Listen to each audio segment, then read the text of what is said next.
on the matter. To bring you the full story, then, I have relied on others to remember what Zuckerberg said in key moments or what he was thinking, based on what he told peers. I have checked those recollections with Facebook, though they generally chose not to comment on such anecdotes. In general, readers cannot assume that people speaking in this book have provided that exact dialogue to me. In most cases, a person in a given conversation told me what they said from their own memory.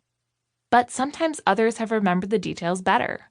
I write dialogue exactly as it was relayed to me in interviews, in an attempt to show Instagram's journey as its participants remember it.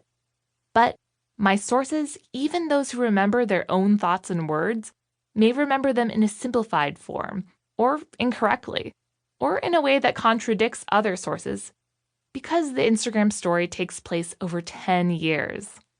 This book is my best attempt to provide the truth of the Instagram story, with no filter, except my own.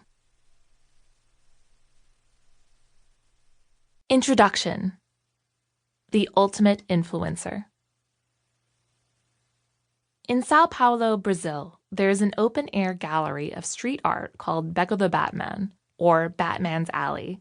Its nickname long preceded the creation of one of its more memorable murals, which depicts in 17 feet of chipped paint the Brazilian soccer legend Pelé in an embrace with the Dark Knight.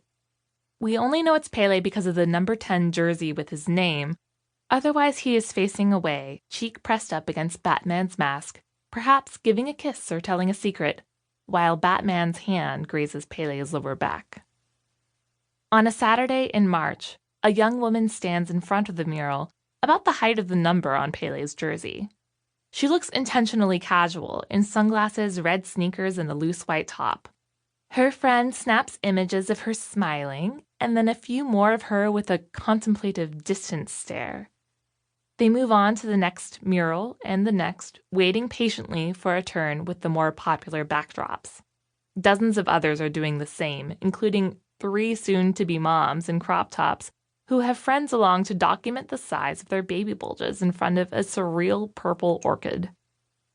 Nearby, a blonde little girl in sequined blue and red shorts, red lipstick, and a shirt that says Daddy's Little Monster is holding a baseball bat and posing in front of an ominous bird mural. Her mother instructs her to hold the bat higher, more fiercely, to look more like Harley Quinn from the Suicide Squad comics. She obliges.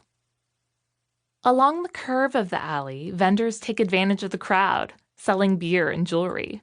A man strums a guitar and sings in Portuguese, hoping to build a fan base for his music. On his instrument, he's taped a large piece of paper with the name of his social media account, alongside the logo of the only app that matters here, Instagram. With the rise of Instagram, Beco do Batman has become one of Sao Paulo's top tourist destinations.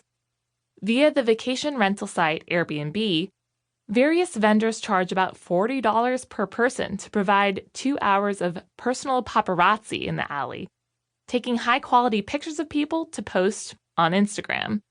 The service is a type that's become one of Airbnb's most popular for its travelers in cities around the world. For amateur photographers, the only cost is the stress of perfection. One woman corrals 2 small children sparring over a bottle of Coca-Cola so that her sister can stand in line to pose in front of green and blue peacock feathers.